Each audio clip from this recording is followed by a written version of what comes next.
Back at work, and so is the president.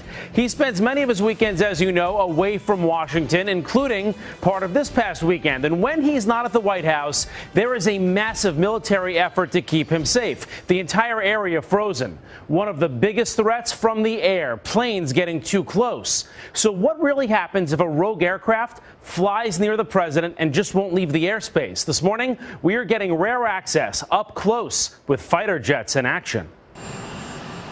President Trump is on the move, spending time away from the White House, from his Mar-a-Lago resort to his golf course in New Jersey and his home in New York City. 51 days so far, even this weekend, spending Sunday at his golf course in Virginia. On the ground, heavy security you can see. In the air, it's just as intense. But most of us never get to see it until now. The Air National Guard protecting the skies and giving us rare access. When the president moves around, the Federal Aviation Administration puts a temporary flight restriction in place, and then we defend it.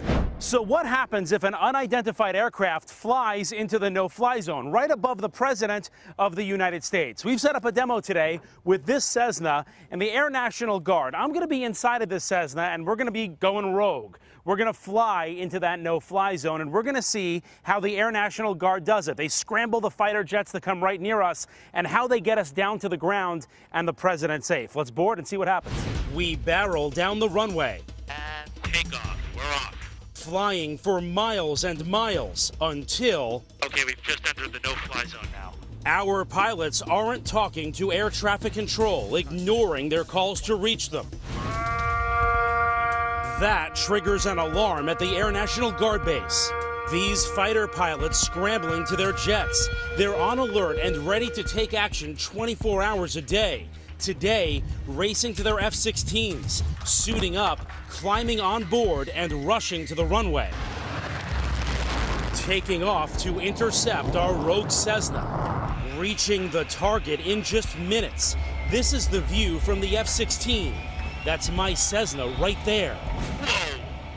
You can actually hear, I don't know if you can hear it on camera, you can hear that fighter jet coming by. I mean, there's no way you don't hear this or notice it. Coming up on the left side of our plane. That is as intimidating as you would think it would be. Look at that fighter jet, he's right off our wing. Another F-16 swooping in on the right, calling us on aviation frequencies. You have been intercepted. If you hear this transmission, acknowledge the radio call and rock your wing. He wants us to identify ourselves. We're a rogue aircraft, remember, for this demonstration, so we're not going to respond at all and see what this fighter jet does. The fighter right on our wing now, scanning us inside. What is he trying to do? He's trying to figure out who we are, who's inside, what we're up to. And he's trying to make radio contact and tell us to do what? Follow him? That's correct. The fighters want to escort us out of the area, but we still don't respond. So the F-16 makes a bold move. Swooping in right there. Look at how close he gets. Whoa, he's crossing right in front of us. It's called the headbutt maneuver, and you can see why. Watch again.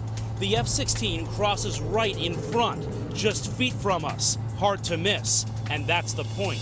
That's a pretty aggressive maneuver. He's just trying to get our attention.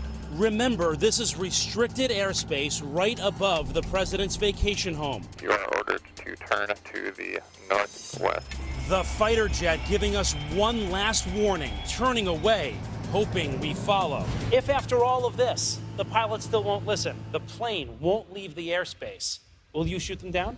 If required, we'll execute the rules of engagement per the commander of the North American Aerospace Defense Command. And yes, we would do that. Shoot the plane down so they can't get to the president. If it meets the rules of engagement, yes, we would, to defend the airspace. With the president traveling so much, it gets expensive. Still unclear exactly how much all of this costs. A government watchdog group telling us they're actually going to release new numbers this week. By the way, the Air National Guard doesn't just do this mission to protect the president. The same rules apply to big events like the UN General Assembly and the Super Bowl. In fact, guys, since 9/11, they have responded. They have scrambled fighter jets in the U.S. to 5,000 possible threats. So this happens a lot more often than we think it does. Those guard units that do it are awesome. You're My brother,